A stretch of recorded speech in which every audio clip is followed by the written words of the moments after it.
শেষ হতে যাওয়া বছরের জনসাধারণের সবচেয়ে বড় সমস্যা ছিল নিত্যপণ্যের অস্বাভাবিক দর, যা নিয়ন্ত্রণে বিগত আওয়ামী লীগ কিংবা বর্তমান অন্তর্বর্তী সরকারের কোনো উদ্যোগই এখন পর্যন্ত খুব একটা কাজে আসেনি বলে মত বিশ্লেষকদের, যার ফলে বছর জুড়েই খাদ্য তালিকা কাটছাট করে চলতে হয়েছে মানুষকে।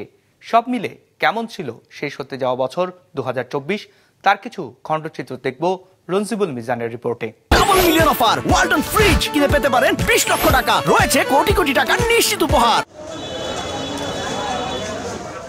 বাবুল হোসাইন সপ্তাহে অন্তত একদিন আসেন রাজধানীর কারওয়ান বাজারে। রোববারও এসেছিলেন।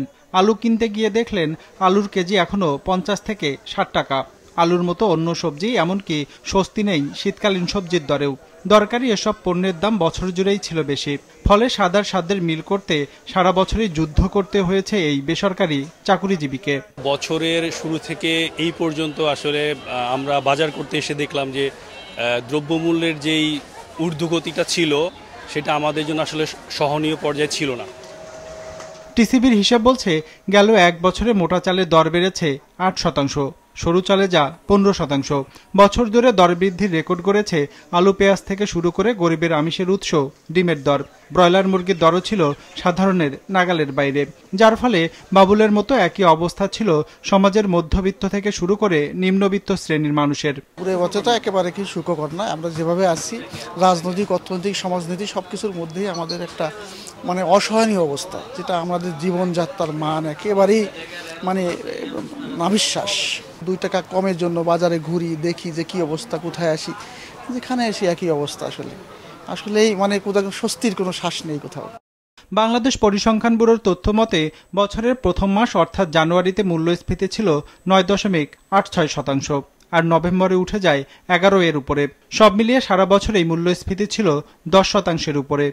একদিকে হলো যে সরবরাহ সংকট, অপরদিকে হলো যে আমাদের ব্যবসায়ীদের কারসাজি এবং আন্তর্জাতিকভাবেও পণ্য মূল্য বৃদ্ধি এবং দেশে ডলার সংকট এবং এদিকে ডলারের দাম বৃদ্ধি, টাকার মূল্যের অবচয়ন, সবকিছু মিলে এবং প্রাকৃতিক দুর্যোগের কারণে আমাদের মূল্যস্ফীতি, বিশেষ করে খাদ্য মূল্যস্ফীতি দারুণভাবে বৃদ্ধি পেয়েছে।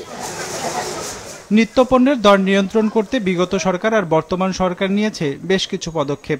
আওয়ামী লীগ সরকার বাজার তদারকির চেষ্টা করেছে।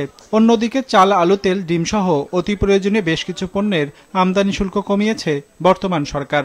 সরকার তার সাধ্যমতো যে জায়গাগুলোতে শুল্ক ছাড় দিলে পণ্যের দাম কমে যেতে পারে সেগুলো কিন্তু তারা চেষ্টা করেছে।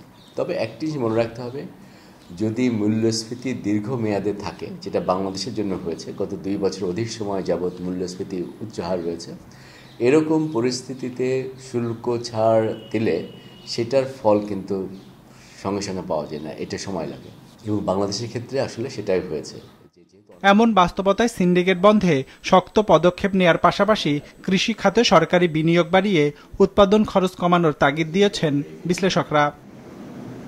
রঞ্জিবুল মিজান, বিজনেস রিপোর্ট, মাছরাঙ্গা টেলিভিশন।